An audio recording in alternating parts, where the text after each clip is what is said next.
প্রিয় ভাইরা, মুহাম্মদুর রাসূলুল্লাহ সাল্লাল্লাহু আলাইহি ওয়াসাল্লাম তিনি যেভাবে আবু বকর রাদিয়াল্লাহু আনহুর প্রশংসা করেছেন, সেভাবে ওমর রাদিয়াল্লাহু আনহুরও তিনি প্রশংসা করেছেন। ওমর রাদিয়াল্লাহু আনহুর প্রশংসা নয় শুধু, ওমর রাদিয়াল্লাহু আনহু অনেক ব্যাপারে আল্লাহ তাআলা তিনি যা চেয়েছেন সেভাবে আল্লাহ তাআলা কোরআন আয়াত নাজিল করেছেন। আল্লাহু আকবার। বিভিন্ন জায়গাতে ওমর রাদিয়াল্লাহু আনহু বিভিন্ন কথা বলতেন, শেষ পর্যন্ত আল্লাহ তাআলা সেটা অনুসারে আয়াত নাজিল করেছেন।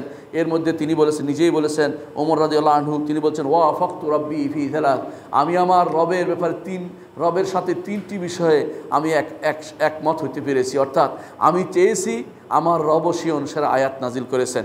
এর মধ্যে তিনি বললেন কুলতু ইয়া রাসূলুল্লাহ, আমি বললাম হে আল্লাহ রসুল, লাউ ইত্তাখাযনা মিন মাকাম ইব্রাহিম মুসাল্লা, আমরা যদি কোনো মাকাম ইব্রাহিম আপনারা চিনেন যারা হজে গেছেন, অর্থাৎ কাবার সামনে যেটা ইব্রাহিম আলাইহিস সালাতু ওয়াস সালামের পায়ের চিহ্ন, যেটা এইটা এখনও রয়েছে পায়ের চিহ্ন, তার উপর একটি পিতলের দেওয়া হয়েছে, পাটাতন দেওয়া হয়েছে, তার উপরে সেটাকে চতুর্দিক থেকে বাঁধাই করে রাখা হয়েছে যাতে করে মানুষের হাতে সেটা নষ্ট না হয়ে যায়, সেই জন্য সেটা এখনও রয়ে গেছে। সেটা ছিল একদম কাবার সাথে লাগানো, সেখানে দাঁড়িয়ে তিনি কাবা নির্মাণ করতেন। সেটা তার জন্য লিফটের কাজ করতো, উঠতো নামতো, সেভাবে কাজ করতো। সেই পায়ের দাগ সেখানে এখনও রয়ে গেছে। সেটা আমাদের প্রমাণ করে যে আমাদের জন্য সেটা ইমান বর্ধক, আর ইমানকে বর্ধন বাড়িয়ে দেয়। কারণ যতই দেখব আমরা এগুলি আমাদের সালফে সালিহিনের নীতি, এগুলি আমাদের নবীদের কাহিনী, নবীদের বিভিন্ন রেখে যাওয়া জিনিস, ততই আমাদের ইমান বর্ধিত হতে থাকবে। সেই হিসাবে ওমর রাদিয়াল্লাহু আনহু বলেন, ইয়া রাসূলুল্লাহ, আমরা যদি কোনো এই কাবা এবং এটার সামনে সালাত আদায় করতাম, অর্থাৎ কাবা এবং এটাকে সামনে নিয়ে যে সালাত আদায় করতাম, তাহলে কেমন হতো? ওয়াত্তাখাযু মিন মাকাম ইব্রাহিম মুসাল্লা, মাকাম ইব্রাহিমকে সামনে নিয়ে, কাবাকে সামনে নিয়ে সালাত আদায় করলে এটা যদি কোনো আমরা গ্রহণ করতে পারতাম। আল্লাহ তাআলা তখন আয়াত নাজিল করলেন ওয়াত্তাখাযু মিন মাকাম ইব্রাহিম মুসাল্লা, আর তোমরা মাকাম ইব্রাহিমকে সামনে নিয়ে সালাত আদায় করার জন্য সেখানে তোমরা সালাত আদায় করো। তাহলে এইখানেও আল্লাহ রাসূলুল্লাহ সাল্লাল্লাহু আলাইহি ওয়াসাল্লাম রাসূলুল্লাহ সাল্লাল্লাহু আলাইহি ওয়াসাল্লামের কাছে তিনি আবদার করেছেন, আর আল্লাহ তাআলা সেখানে আয়াত নাজিল করে সেটাকে পূর্ণ করেছেন।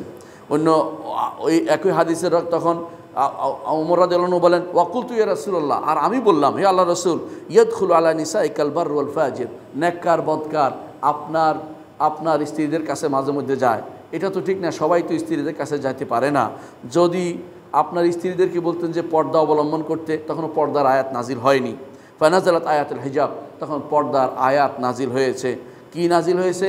ওয়াইজা সাআলতুমুহুন্না মাতাআন ফাসআলুহুন্না মিন ওয়ারাই হিজাব, যখন তোমরা নারীদের কাছে কোনো কিছু চাইবে, তখন পর্দার অন্তরাল থেকে চাইবে, অর্থাৎ নারীরা সামনে এসে আপনার সাথে গল্প করবে, আপনার সাথে সোফা সেটে বসে গল্প করবে।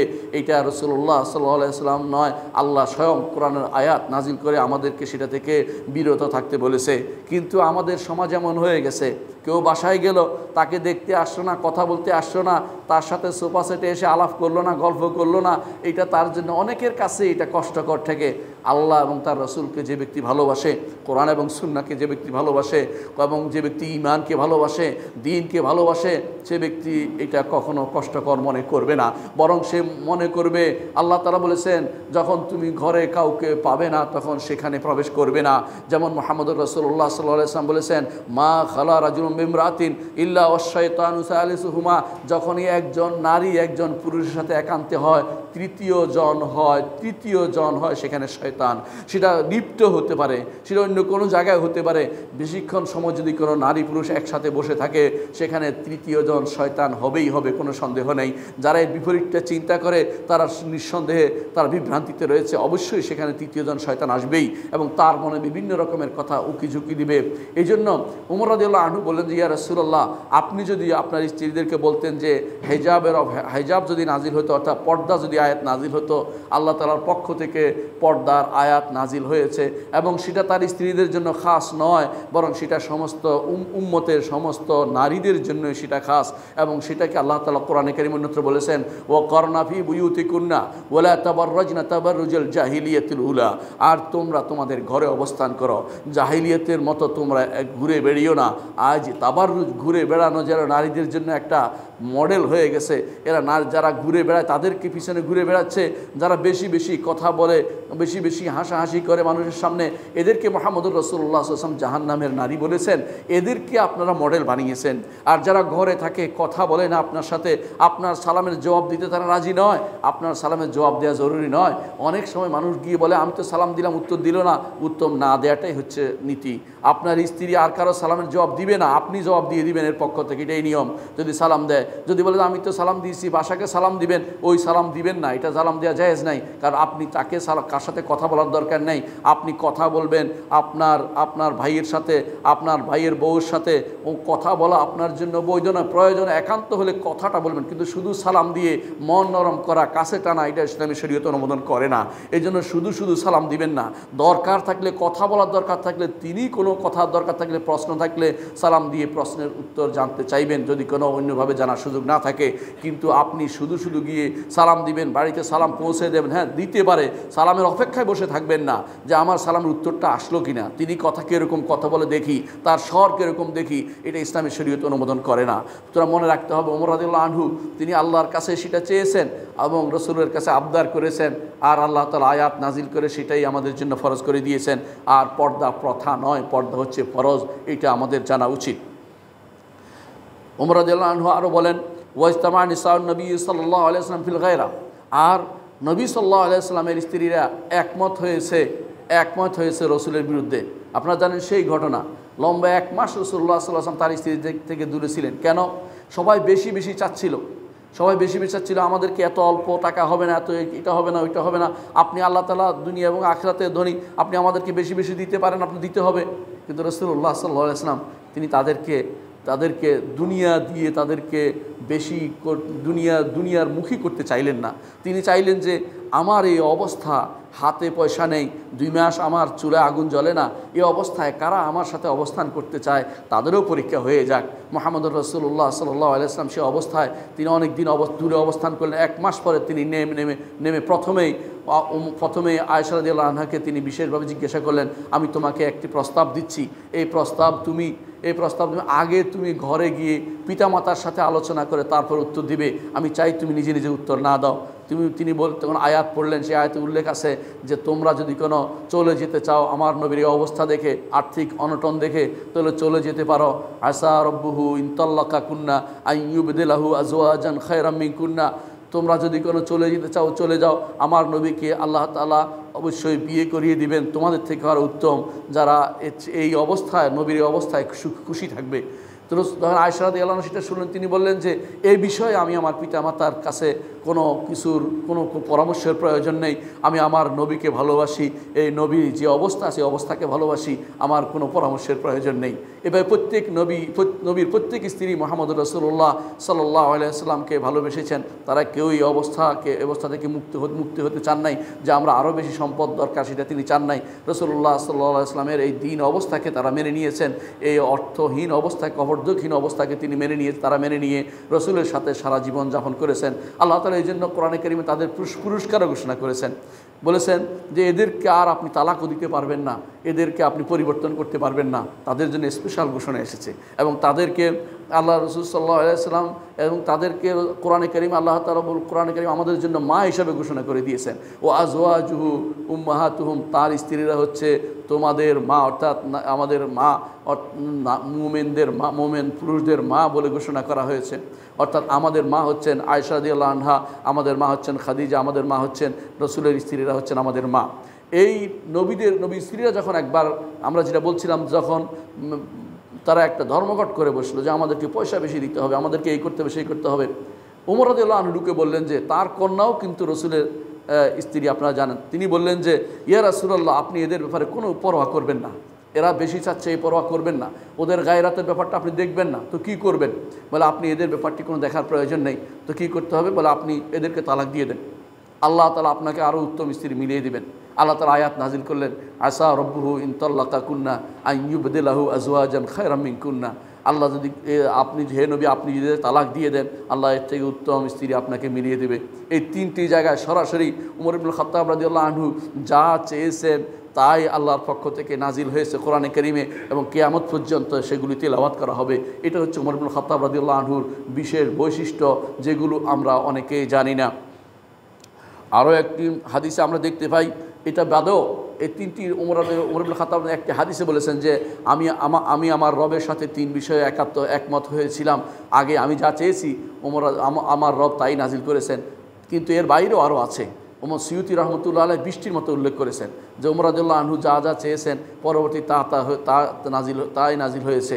এর বাইরেও আমরা দেখতে পাই আরেকটি ঘটনা, বিশাল ঘটনা। আপনারা জানেন, যখন বদরের যুদ্ধে অনেকে বন্দী হলো, এবং যারা বন্দী হয়েছে এদের মধ্যে অনেকেই ছিল নিকটাত্মীয়, অর্থাৎ সাহাবা একরামের নিকটাত্মীয়। কারো আবু বকর আত্মীয়, কেউ ওমর আত্মীয়, কেউ আলীর আত্মীয়, কেউ ওসমান আত্মীয়, এরকম আত্মীয়, একেবারে নিকটাত্মীয়, কারো ভাই, কারো বন্ধু, কারো একেবারেই কাছের লোক, আত্মীয়। এরকম অবস্থা দেখে মুহাম্মদ রাসূলুল্লাহ সাল্লাল্লাহু আলাইহি ওয়াসাল্লাম সিদ্ধান্ত আবু বকরকে বললেন, কি করা যায়? আবু বকর রাদিয়াল্লাহু আনহু যেহেতু দয়ার মানুষ ছিলেন, তিনি বললেন যে এদেরকে মেরে কী লাভ, এদেরকে বরং আল্লাহ তাআলা হয়তো হেদায়েত দিবে, পরবর্তীতে ঈমান আনবে, এদের থেকে আমরা কিছু টাকা পয়সা নিয়ে ছেড়ে দেই, এতে করে আমাদের নিজেরও লাভ হবে, ওরা হয়তো ঈমানের দিকে ফিরে আসবে, এইটা হতে পারে, অথবা বন্দি করে রাখি, তাদের থেকে কিছু মুক্তিপণ নিব। এটাই রাসূলুল্লাহ সাল্লাল্লাহু আলাইহি ওয়াসাল্লাম পছন্দ করলেন। ওমর রাদিয়াল্লাহু আনহু বলেন যে না, ঠিক নয়, এদেরকে আমরা হত্যা করব। কারণ হে আলী দাঁড়াও, তুমি আকিলকে হত্যা করো, আমি দাঁড়াবো, আমি অমুককে হত্যা করব। আবু বকর আপনি দাঁড়ান, অমুককে হত্যা করবেন, কারণ এরা হচ্ছে কাফের, এরা সবচেয়ে বেশি কষ্ট দিয়েছে আমাদেরকে মক্কার আল্লাহ তাআলা আমাদেরকে ফাআমকানা মিনহুম, তাদেরকে আমাদের হাতের অধীন করে দিয়েছেন, এখন আমরা তাদেরকে ছাড়তে পারি না। এই কথা বলেছেন। এ কথা বলে তিনি চলে গেছেন, কিন্তু কিছুক্ষণের মধ্যে আয়াত নাজিল হলো আল্লাহ রাসূল সাল্লাল্লাহু আলাইহি ওয়াসাল্লামের উপরে, মা কানা লিনাবিয়্যিন আন ইয়াকুনা লাহু আসরা হাত্তা ইউসখিনা ফিল আরদে, নবীর জন্য এটা ঠিক নয় যে তিনি কয়েদি করবেন, তিনি জমিনের রক্ত প্রবাহিত করে দিবেন, অর্থাৎ তাদেরকে হত্যা করাই ছিল, এটাই ছিল আল্লাহর পক্ষ থেকে বিশেষ নীতি। এইটাই আল্লাহ তাআলা জানিয়ে দিলেন। রাসূলুল্লাহ সাল্লাল্লাহু আলাইহি ওয়াসাল্লাম তিনি বসে কাঁদছিলেন যে আল্লাহ তাআলা কঠিনভাবে আমাকে তিরস্কার করলেন। আবু বকরও কাঁদছেন। ওমর রাদিয়াল্লাহু আনহু ঢুকে বললেন যে ইয়া রাসূলুল্লাহ, আপনারা কেন কাঁদছেন, আমাকে বলেন, আমি যেন কাঁদতে পারি। তখন আবু বকর রাসূলুল্লাহ সাল্লাল্লাহু আলাইহি ওয়াসাল্লাম বললেন যে ওমর, তুমি কেন কাঁদবে? আল্লাহ তো তোমার কথাই আমাদেরকে জানিয়েছেন, তুমি যেটা বলেছিলে সেটাই আল্লাহ তাআলা মঞ্জুর করেছেন, আমরা যেটা চেয়েছি আল্লাহ তাআলা শেষ পর্যন্ত আমাদেরকে আফাল্লাহু আনকা, আল্লাহ আমাদের ক্ষমা করে দিয়েছেন বলেছেন, অর্থাৎ আমাদের এই কাজটাকে তিনি শেষ পর্যন্ত অনুমোদন করেছেন। কিন্তু তুমি যেটা করেছিলে, প্রথম চেয়েছিলে, সেটাই আল্লাহ তাআলার পক্ষ থেকে সেটাই তিনি নীতি হিসেবে আমাদেরকে আগে থেকে দিয়েছিলেন। এভাবে ওমর রাদিয়াল্লাহু আনহু বক্তব্য ছিল, ওমর রাদিয়াল্লাহু আনহু তার কথা ছিল যেন আল্লাহর পক্ষ থেকে ইলহাম করা, স্পেশাল অন্তরের ভিতরে ঢেলে দেয়া।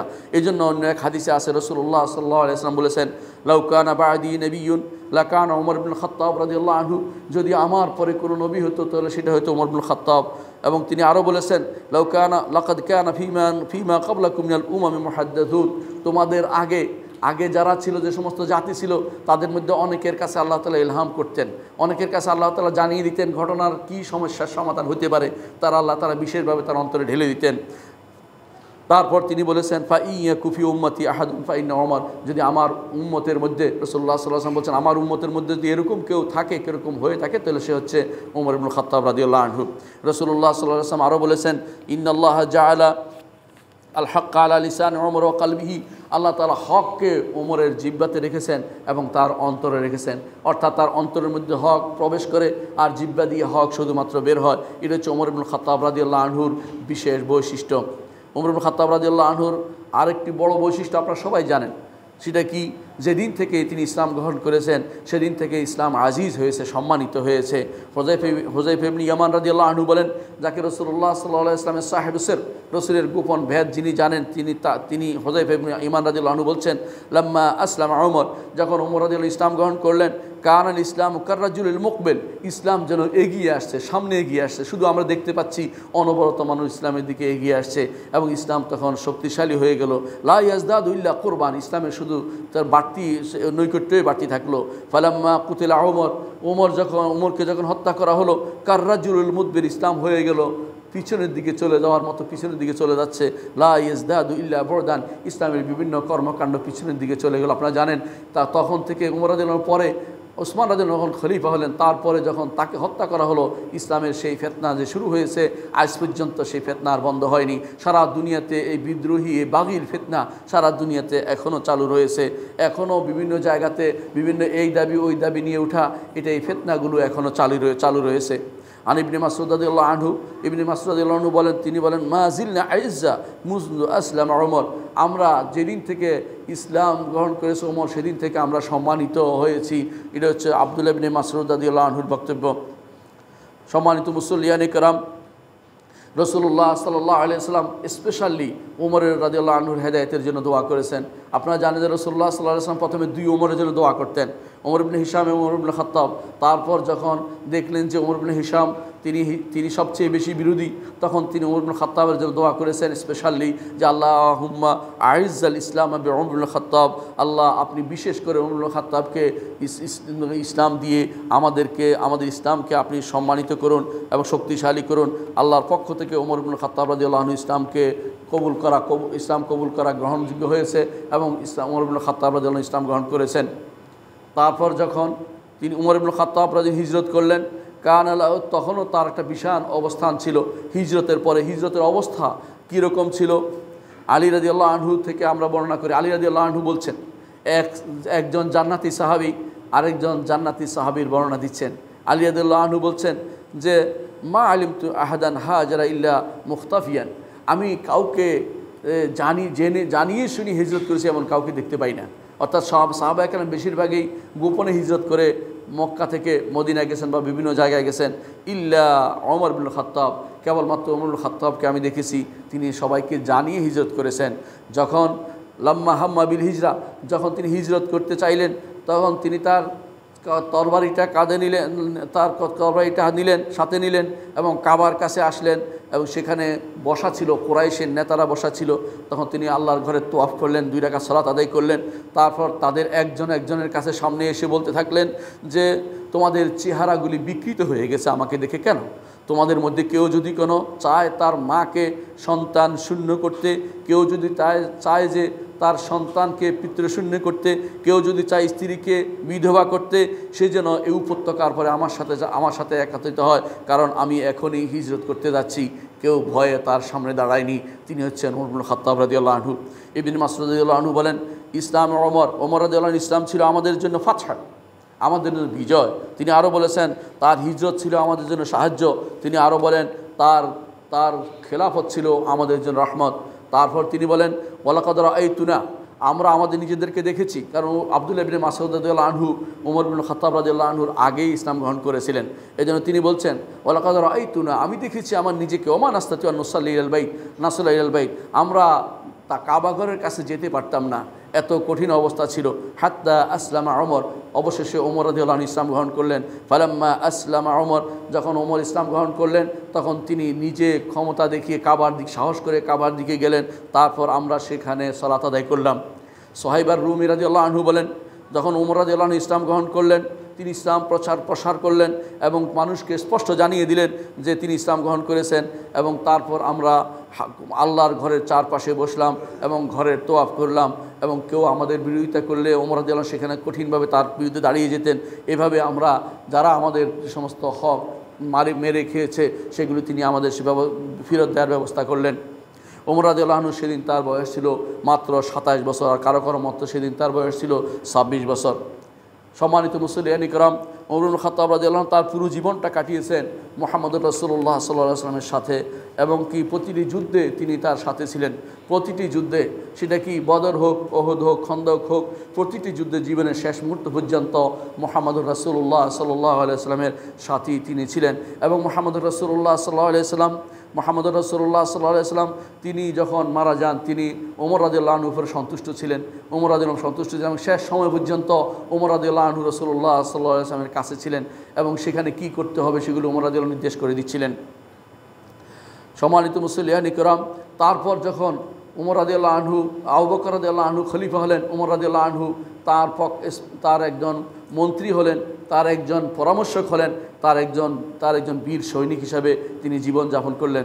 আর আপনারা ভালো করে জানেন, যখন খেলাফতের মুহূর্ত আসলো, সেই সময়ে উমর ইবনুল খাত্তাব রাদিয়াল্লাহু আনহু তিনি তখন সেই ঐতিহাসিক ভূমিকা পালন করেছেন। তিনি বলেছেন, আপনারা আবু বকরকে খলিফা মানেন, কারণ আবু বকর আপনাদের রাসূলুল্লাহ সাল্লাল্লাহু আলাইহি ওয়াসাল্লাম যখন অসুস্থ ছিলেন তখন তিনি নামাজ সালাতে ইমামতি করেছেন।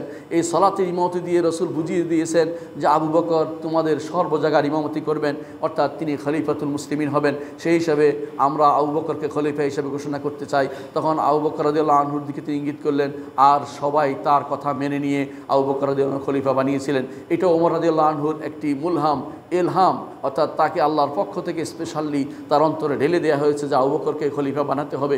এই জন্য তিনি তার কথা তিনি সেখানে পেশ করেছিলেন, এবং সেটা ছিল সকিফা বনি সায়েদা, মসজিদ নবীর পশ্চিম পাশে যে জায়গা এখনও আছে আপনারা দেখতে পান, সেই জায়গাতে সেইখানে বসে তারা এই সিদ্ধান্ত নিয়েছিলেন।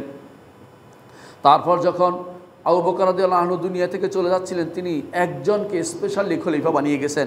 তিনি হচ্ছেন ওমর ইবনুল খাত্তাব রাদিয়াল্লাহু আনহু। তিনি বলে গেলেন যে খলিফা হবে ওমর। কেন উম্মতে মুসলিমাকে এভাবে রেখে যাওয়া, যে হামাজ যা ইচ্ছে তা করে বেড়াবে এবং যেটা ইচ্ছে এটা বলে বেড়াবে এবং এটা হানাহানি মারামারি করবে, এটা ওমর ইবনুল খাত্তাব আবু বকর রাদিয়াল্লাহু আনহু চান নিয়ে জন্য স্পেশালি খলিফা নির্ধারণ করে গেছেন। তিনি বলছেন যে আমার পরে খলিফা হবে ওমর ইবনুল খাত্তাব, নির্ধারণ করে দিয়ে গেছেন। যখন তিনি খলিফা হলেন তখন তিনি প্রথমে খুতবায় দাঁড়িয়ে বললেন যে একজন তাকে বলল দিয়া খলিফাতু রাসূলিল্লাহ, বলেন আমি আল্লাহ রসুলের খলিফা নয়, আল্লাহ রসুলের খলিফা তো আবু বকর রাদিয়াল্লাহু আনহু, তিনি চলে গেছেন। আমি তোমাদের আমিরুল মুমিনিন, এটাতে আমি খুশি, তোমাদের আমির, এটাতে আমি খুশি। এরপর থেকে আমিরুল মুমিনিন এটা খলিফাদের জন্য নির্ধারিত হয়ে গেল, খলিফাতু রাসূলিল্লাহ শুধুমাত্র আবু বকরের জন্য নির্ধারিত হয়ে গেছে। তারপর তিনি খুতবায় দাঁড়িয়ে বললেন, আমি তোমাদের নিয়ে বিপদে আছি, তোমরাও আমাদের নিয়ে বিপদে আছো। কি বিপদ? অর্থাৎ আমি তোমাদের হক যদি আদায় করতে না পারি, আল্লাহ আমাকে পাকড়াও করবেন, আর তোমরাও আমার হক আদায় করতে না পারো, কথা না শোনো, আমি তোমাদের ছেড়ে দেব না, তোমাদেরকে তরবারি দিয়ে আমি সোজা করে দেব। তারপর তিনি বললেন, আমি তোমাদের উপর খলিফা নির্বাচিত হয়েছি, তোমাদের মধ্যে আমি শ্রেষ্ঠ আমি দাবি করি না, যদি আমি ভুল করি আমাকে তোমরা সোজা করে দিবে, আর যদি কোনো আমি শুদ্ধ কাজ করি আমাকে তোমরা সহযোগিতা করবে এবং আমাকে তোমরা সঠিক বলে তোমরা আমার পথে চলবে। তিনি এইভাবেই ওমর রাদিয়াল্লাহু আনহু তার সারাটা জীবন চালিয়ে গিয়েছেন। তার সময় যে যুদ্ধ হয়েছিল, তার সময় যে বিজয় হয়েছিল, এই বিজয় এখন পর্যন্ত আমরা ভোগ করছি, এবং তার বিজয়ের সে অংশ আজও আমাদের দেশ শুরু করে একদিকে স্পেন পর্যন্ত ওইদিকে চলে গেছে বিভিন্ন ছোট ছোট বাহিনী, এবং সেই বাহিনী যতটুকু গেছে আজ পর্যন্ত এর চেয়ে সুন্দর কোনো বিজয় অনুষ্ঠিত হয়নি। এবং সেই সময়ের বিজয় ছিল শ্রেষ্ঠ বিজয়, কোনো রকমের আকিদাগত মতভেদ ছিল না, কোনো মানহাজগত সমস্যা ছিল না, কোনো ত্রুটি ছিল না, মানুষের মধ্যে সবাই এক প্রাণ এক দেহ ছিল এবং সবাই একে অপরকে ভালোবাসত। সেরকম একটি বিজয় ছিল ওমর রাদিয়াল্লাহু আনহুর সময়ের বিজয়। এবং সেই বিজয়ের কথা আল্লাহ রাসূল সাল্লাল্লাহু আলাইহি ওয়াসাল্লাম পূর্বে বলে গেছেন। তিনি যে বলেছিলেন যে আমি এরকম কাউকে এত বড় আবকারী আর কাউকে দেখি নাই যে বালতি তুলতে পারে, অর্থাৎ বিজয়ের নিশানা উড়াতে পারে, তিনি হচ্ছেন ওমর ইবনুল খাত্তাব রাদিয়াল্লাহু আনহু। তিনি তার সময়ে যে সমস্ত মানুষের উপরে তার আমারত পরিচালনা করেছেন, অর্থাৎ তার প্রজা যারা ছিল তাদের সময় কাদের প্রতি কারা তার প্রজা ছিল? ওমর ছিল তার প্রজা, ওসমান ছিল তার প্রজা, আলী রাদিয়াল্লাহু আনহু তার প্রজা ছিলেন, এবং এভাবে তার প্রজা যারা ছিল তাদের উপরে তার কেমন সিরত ছিল, তিনি তাদের জন্য স্পেশাল ব্যবস্থাপনা করেছেন। এমনকি তিনি প্রত্যেকের জন্য রাসূলুল্লাহ সাল্লাল্লাহু আলাইহি ওয়াসাল্লামের সময়ে যারা যে স্তরে ছিল, যাকে যেরকম ছিল সেই স্তরে তাদের জন্য সেভাবে তিনি তাদের জন্য ভাগ করে দিয়েছেন। তাকে কিভাবে তাদেরকে পয়সা দিবেন রাজকোষ থেকে সেরকম ব্যবস্থাপনা তিনি করেছেন। কিন্তু যারা পরে এসেছে, সন্তান এসেছে, তাদেরকে তিনি সেরকম করেন নাই। তিনি বলছেন, তোমাদের বাবা ছিল সেরকম, তুমি তো সেরকম ছিল না, তোমাকে তো সেরকম করতে পারি না, তাহলে আমি অন্যদেরকে অপমান করা হবে। তোমাকে যদি সেরকম দেই তাহলে অন্যান্য আনসার মুহাজির সন্তানদের অপমান করা হবে, সেটা হবে না। সেই জন্য তিনি দানের ক্ষেত্রেও তিনি তারতম্য করেছেন, যে যেটা রাসূলুল্লাহ সাল্লাল্লাহু আলাইহি ওয়াসাল্লামের সাথে যারা ছিল তাদের যেরকম হবে, তো পরবর্তী যারা ইসলামে যারা জন্মগ্রহণ করেছে, ইসলামে যারা জন্মেছে, এদেরকে সমান তাহলে দান তিনি দিতে চাননি এবং দেননি। এটা তখনকার সময়ে বলে যে আবু বকরকে দিয়েছেন, বলে যে আবু বকর সেটা করতে পারেননি, কিন্তু আমি সেটা করেছি, সুন্দর একটা ফয়সালায় দাঁড় করিয়ে দিয়েছেন। অর্থাৎ মানুষের বালা অনুসারে, তার দ্বীনের প্রতি তার বেদা অনুসারে কতটুকু উৎসর্গ, সেটা অনুসারে তাদের জন্য তিনি ভাতার ব্যবস্থা করেছিলেন। এটাই হচ্ছে ওমর ইবনুল খাত্তাব রাদিয়াল্লাহু আনহুর একটা বিশাল কাজ। ওমর ইবনুল খাত্তাব রাদিয়াল্লাহু আনহু যখন তিনি ইরাকের সেওয়াত কেন বলা হয়, কারণ আরবের দুদু মরুভূমি, সেখানে কোনো কিছু হয় না, আর সেটা ব্যবসা করতো তারা, এবং সেখানে তারা শুধুমাত্র খেজুর গাছ ছিল, হয়তো মরুভূমিতে এই গাছ বেশি হয়, সেটা হয়েছে। কিন্তু সেওয়াত ইরাকে এসে দেখেন যে আমাদের দেশের মতো বিশাল বিশাল শুধু ধান ক্ষেত, বিশাল বিশাল ক্ষেত, বিভিন্ন পাট ক্ষেত, মানে বিভিন্ন রকমের ক্ষেত ওখানে আছে, মানে যেগুলো জমিন যেটাকে বলা হয়, অর্থাৎ আরবরা সবুজকে সেওয়াত বলে, কালো বলে, কারণ দেখতে অনেকটা চোখ সুন্দর হয়ে যায়, এই জন্য কালো বলে। তো সেওয়াত দেখে তারা বললো যে কী করবো এটাকে কি অন্য জায়গা যেভাবে ভাগ করা হয়েছে মুহাজির আনসারদের মাঝে এটাকে সেভাবে ভাগ করব?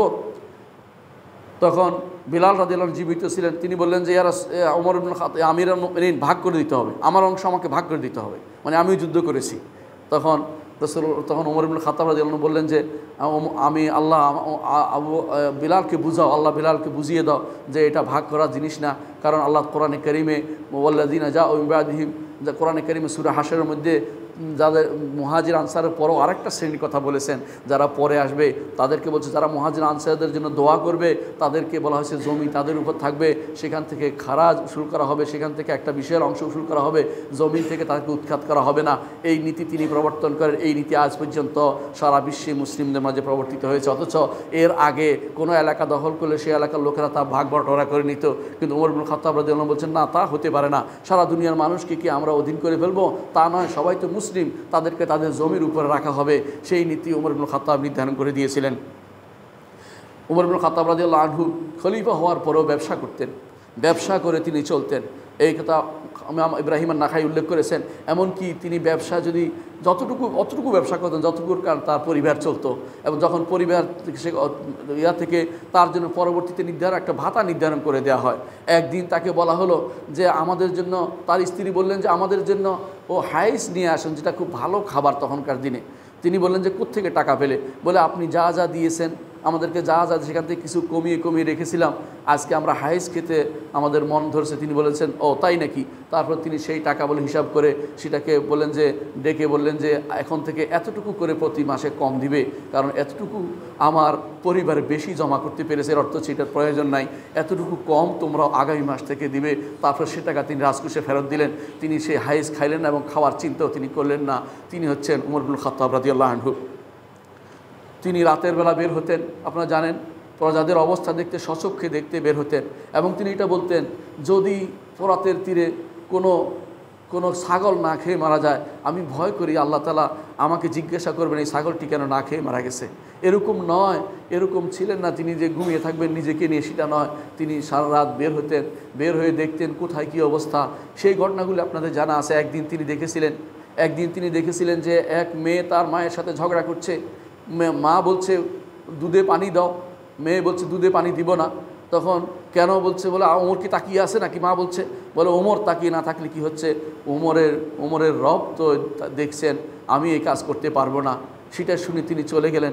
পরের দিন খোঁজ নিলেন যে এই ঘরের সাথে আমার আত্মীয়তা করতে হবে। ওই মেয়েকে তিনি তার ছেলের স্ত্রী হিসাবে তিনি তা পছন্দ করে নিয়ে গেলেন। সেই ঘরের নাতি হচ্ছে ওমর ইবনে আব্দুল আজিজ। এই জন্য গোড়া আসল যদি ভালো হয়, পরবর্তী জেনারেশন অনেক ভালো হয়, এটা আপনাদের জানা উচিত। তিনি এই ওমর ইবনে খাত্তাব রাদিয়াল্লাহু আনহু এইভাবে রাতের বেলা বের হতেন। আপনারা আরও অনেক ঘটনা জানেন যে রাতের বেলা বের হয়েছেন, কোনো এক ব্যক্তি তার বাচ্চাদের নিয়ে বসে আছে, খাওয়া দিতে পারে নাই এবং পানি গরম করছে, সেই সময় তিনি খাবার নিয়ে এসে তারপর তাদেরকে খাওয়ার ব্যবস্থা করেছিলেন। তিনি হচ্ছেন ওমর ইবনে খাত্তাব রাদিয়াল্লাহু আনহু। তিনি নবী পরিবারের এত বেশি ভালোবাসতেন যে নিজে রসুলের কাছে তার কন্যাকে বিয়ে দেওয়ার ব্যবস্থাপনা করেছেন। এবং এইটা আপনাদের জানা আছে, ইচ্ছা করে তিনি ঘুরেছেন বারবার। আবু বকরের কাছে গেছেন, ওসমানের কাছে গেছেন, আলীর কাছে গেছেন, কেউ মত দেয় নাই। তারপর তিনি বললেন যে আচ্ছা, আমার সাথে কথা না বলে, কেউ কথা বলে না আমার সাথে, কিন্তু কেন বলে নাই পরে তারা বলে দিয়েছেন যে রাসূলুল্লাহ সাল্লাল্লাহু আলাইহি ওয়াসাল্লাম একদিন জিজ্ঞাসা করেছেন, ওমরের কন্যার স্বামী তো মারা গেছে, এটার বিয়ে কী হবে জিজ্ঞাসা করেছিলেন। সেই জন্য সবাই মনে করেছেন যে হয়তো রাসূলুল্লাহ সাল্লাল্লাহু আলাইহি ওয়াসাল্লাম তাকে বিয়ে করবেন, এই জন্য কেউ মত দেয় নাই। শেষ পর্যন্ত আল্লাহ তাআলা তাকে হাফসা রাদিয়াল্লাহু আনহাকে তিনি তার রাসূলুল্লাহ সাল্লাল্লাহু আলাইহি ওয়াসাল্লাম স্ত্রী হিসেবে কবুল করলেন, এবং রাসূলুল্লাহ সাল্লাল্লাহু আলাইহি ওয়াসাল্লামের শ্বশুর হয়ে গেলেন ওমর ইবনে খাত্তাব রাদিয়াল্লাহু আনহু। আবার তিনি নবী পরিবারের সাথে এতই ঘনিষ্ঠতা ছিল যে তিনি আলী রাদিয়াল্লাহু আনহুর কন্যাকে বিয়ে করেছেন। আলী রাদিয়াল্লাহু আনহুর কন্যাকে তিনি যখন বিয়ে করার প্রস্তাব দিলেন, আলী রাদিয়াল্লাহু আনহু বললেন যে এই মেয়েকে আপনি কি করবেন? বলে কোনো সমস্যা নেই, আমি বিয়ে করেছি, তোমাদের সাথে আত্মীয়তার সম্পর্কে আমি সমৃদ্ধ হতে চাই। তারপর তিনি তার সাথে বিয়ে দিলেন। উম্মে কুলসুমকে তিনি ওমর রাদিয়াল্লাহু আনহুর সাথে বিয়ে দিলেন এবং সেইখানে তার সন্তান হয়েছে। সেই সন্তান ও পরবর্তীতে আবু বকর, একদিক থেকে তিনি ওমরের বংশধর, একদিক তিনি আলীর বংশধর, অর্থাৎ মুহাম্মদুর রাসূলুল্লাহ সাল্লাল্লাহু আলাইহি ওয়াসাল্লামের সাথে তাদের পারিবারিক সম্পর্ক বজায় ছিল। আপনারা সেটা ভালো করে জানেন। রাসূলুল্লাহ সাল্লাল্লাহু আলাইহি ওয়াসাল্লাম তিনি আবু বকর ওমর রাদিয়াল্লাহু আনহু কত ভালোবাসতেন আপনারা জানেন। যখনই কোনো কিছু হতো তিনি বলতেন যে আবু বকর ওমর আসছে, আবু বকর ওমর গেছে। সাহাবা একরাম এটা বলতেন, আবু বকর ওমর এদিকে গেছে, রসুলের সাথে আবু বকর ওমর রসুলের সাথে এদিক থেকে বের হয়েছে, এইভাবে তারা বলতেন। অর্থাৎ সার্বক্ষণিক সাথিত্বের এই মর্যাদা ওমর ইবনে খাত্তাব রাদিয়াল্লাহু আনহুর ছিল এবং সেটা আবু বকর রাদিয়াল্লাহু আনহুর ছিল। ওমর ইবনে খাত্তাব রাদিয়াল্লাহু আনহু জীবনের শেষের দিকে তিনি তিনি আল্লাহর কাছে দোয়া করতেন, আল্লাহ আমাকে আপনার পথে শহীদ করুন এবং আপনার শহরে আমার মৃত্যু দেন। শেষ পর্যন্ত সেটা বাস্তবায়ন হয়েছিল। আপনারা জানেন যে মুগীরা ইবনে শুরবার এক দাস ছিল, সে কামারের কাজ করত। তো সে বলল, একদিন এসে বলল যে ওমর, আমাকে বেশি আমার উপর বেশি ধার্য করা হয়েছে, টাকা পয়সা বেশি ধার্য করা হয়েছে, মুগীরার পক্ষ থেকে আপনি কিছু বলেন। ওমর বলতে, কত ধার্য করা হয়েছে? এত। বলতে, এটা বেশি না, এই সবাই তো এরকমই দিচ্ছে। ওই ব্যক্তিটা খেপে গিয়ে বলে, তোমাকে আমি দেখে নেব। ওমর রাদিয়াল্লাহু আনহু বললেন যে এ তো আমার প্রতি খারাপ ধারণা করতেছে, কিছু একটা করবে মনে হচ্ছে। কিন্তু সবাই বলে যে কিছু করতে পারবে না, আমরা তো দেখছি। কিন্তু ওনার অন্তরে আল্লাহ তাআলা সেটা ঢেলেই দিলেন যে ওইটাই করবে মনে হচ্ছে। তিনি যখন সালাতে আসছিলেন, বললেন সালাত করে আসছিলেন, অর্থাৎ সালাত দাঁড়ানোর জন্য ডাকছিলেন, কাতার পার হচ্ছিলেন, এমন সময় সে দাঁড়িয়েছিল একটা এই 2 ফলা একটা দিয়ে, সেটা দিয়ে তার শরীর পুরোটা ঢুকিয়ে দিলেন এবং ওমর রাদিয়াল্লাহু আনহু আর কথা বলতে পারলেন না। তিনি একজনকে দাঁড় করিয়ে দিলেন সালাতের জন্য, আব্দুর রহমান ইবনে আউফকে সালাতে দাঁড় করিয়ে দিলে তিনি পড়ে গেলেন এবং এই অবস্থায় তাকে দুধ পান করানো হলো। দুধ বেরিয়ে গেল তার পেট থেকে। তখন সবাই বলল যে, সেই সময় বলল যে তা আপনার আর বাঁচার কোনো সুযোগ নেই। আপনাকে বলল যে আমাকে মনে হয় এই মুগীরার দাসটাই কাজ করেছে। খুঁজে দেখে যে হ্যাঁ, মুগীরার দাস পালাচ্ছে। সবাই তাকে, সেদিন আরও 13 জন শহীদ হয়েছিলেন, সবাই তাকে পাকড়াও করতে গেছে, সবাইকে সে বেপরোয়াভাবে সবাইকে সে হত্যা করেছে। সে হচ্ছে আবু লুলুয়া, সে ফাইরুজ আর এই মাজুসি ছিল, অগ্নি উপাসক ছিল। ইরানের লোকেরা তার এখন সম্মান করে, তার জন্য বিশাল করে তার জন্য একটা মাজার বানিয়েছে। সেখানে তার নাম দিয়েছে বাবা সুজাউদ্দিন, যে দিনের বড় বাহাদুর ব্যক্তি। ওমর রাদিয়াল্লাহু আনহুকে যে শাহাদতের মর্যাদা যিনি তার মাধ্যমে হাতে পেয়েছে, এই মাজুসিকে তারা পূজা করে, চিন্তা করে দেন, তার মাজুসিকে তারা সম্মান করে। এরকম কাজ তারা ইসলামের বিরোধিতা করার জন্য সেগুলি আজও করে যাচ্ছে। অথচ আমাদের কিছু ভাই বন্ধু না জেনে ইরানের প্রশংসা করছে, ইরানের দিনের প্রশংসা করছে, ইরানের কোনো কর্মকাণ্ড দেখলে খুশি হয়ে যাচ্ছে। এগুলি সবই হচ্ছে লোক দেখানো। আপনারা যদি কোনো ভিতরের সংবাদ জানেন তাহলে আশ্চর্য হবেন। এরা বেশিরভাগই ইহুদি এবং নাসারাদের সাথে তাদের পরিপূর্ণ তাদের আত্মার সম্পর্ক বিরাজমান এবং তারা ইহুদি নাসারা চায় যে কোনো মূল্যে সুন্নিদের হাত থেকে ক্ষমতা নিয়ে শিয়াদের হাতে দিতে, যাতে করে মুসলিমদের ক্ষমতা চলে যায়। সম্মানিত মুসলিয়ান ইকরাম, আপনারা জানেন যে তার খেলাফত ছিল 10 বছর 6 মাস, 10.5 বছরের মতো তিনি আল্লাহর পথে শহীদ হয়েছেন এবং তারপরে তিনি যারা খেলাফতের দায়িত্বভার দিয়ে গেছেন 6 জনের উপরে, যাদের উপর মুহাম্মদুর রাসূলুল্লাহ সাল্লাল্লাহু আলাইহি ওয়াসাল্লাম খুশি হয়ে মারা গেছেন, জান্নাতি, এই 6 জনের উপর দায়িত্ব দিয়ে গেছেন। রাসূলুল্লাহ সাল্লাল্লাহু আলাইহি ওয়াসাল্লাম সবসময় বলতেন, নে'মার রাজুল আবু বকর, নে'মার রাজুল ওমর, কতই না উত্তম ব্যক্তি আবু বকর, কতই না উত্তম ব্যক্তি ওমর। এই জন্য সবসময় আলী রাদিয়াল্লাহু আনহু যখন তার শহীদ তখন কেঁদে বলেছিলেন যে আমি সবসময় আপনার মতো আমল নিয়ে যেতে চাইতাম, আপনি তো দুনিয়া থেকে চলে গেলেন, আমি কাকে এখন সামনে রাখবো? এটা হচ্ছে আলী রাদিয়াল্লাহু আনহুর বক্তব্য। অথচ শিয়ারা সে আলী রাদিয়াল্লাহু আনহুকে ওমরের বিরুদ্ধে দাঁড় করায় এবং ওমরকে আলী রাদিয়াল্লাহুর বিরুদ্ধে দাঁড় করায়। তাদের মতো এরকম নিকৃষ্ট চরিত্রের লোক আর কেউ হতে পারে না। সম্মানিত মুসলিয়ান ইকরাম, আমরা আবু বকর রাদিয়াল্লাহু আনহু এবং ওমর রাদিয়াল্লাহু আনহু কিছু আলোচনা করেছি। তাদের আলোচনার মাধ্যমে যে জিনিসটি আমাদের দরকার তা হচ্ছে আমাদের যুবকরা যেন আদর্শ হিসাবে আবু বকর ওমর রাদিয়াল্লাহু আনহু গ্রহণ করে এবং তারা যেন জানে যে আমাদের জন্য রাসূলুল্লাহ সাল্লাল্লাহু আলাইহি ওয়াসাল্লামের সাহাবীরা হচ্ছে আদর্শ। তাদের মধ্যে শ্রেষ্ঠ হচ্ছেন আবু বকর ওমর, এবং তাদেরকে যেন আমরা আদর্শ মানি। আমরা যেন আদর্শ হিসেবে ভুল না করি। আমরা যেন আমাদের যুবকরা যেন বাইরের কোনো দেশের কাফেরদেরকে অথবা দুনিয়ার সবচেয়ে ফাজের যারা আজ আছে, আমাদের নারীরা যেন সেই যত ফাজের নারীদেরকে আদর্শ না বানায়, বরং আমাদের যেন সামনে থাকে, চোখের সামনে থাকে, রাসূল আইন থাকে, চোখের সামনে আবু বকর ওমরকে আমরা রাখতে পারি। আল্লাহ যেন সে তৌফিক আমাদের দান করেন।